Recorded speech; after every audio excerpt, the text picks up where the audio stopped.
भारतीय माणसं आपल्याला दिसायला खूप जाड कदाचित समजत नाहीत पटकन, परंतु आपली पोटं मोठी असतात आणि आपल्या अंगामध्ये फॅट पर्सेंटेज हे जगातल्या इतर अनेक लोकांपेक्षा खूप जास्त असतं.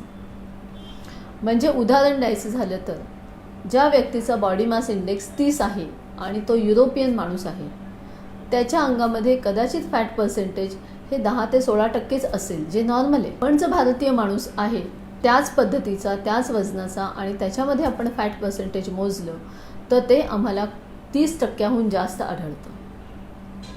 हा फरक लक्षात घेऊन वर्ल्ड हेल्थ ऑर्गनायझेशनने, जागतिक आरोग्य संघटनेने भारतीयांसाठी वेगळी मानांकन ठरवून दिलेलं आहे. त्यामुळे भारतीय लोकांमध्ये 23.5 BMIच्या पुढे अतिरिक्त वजन सुरू झालं असं समजलं जातं.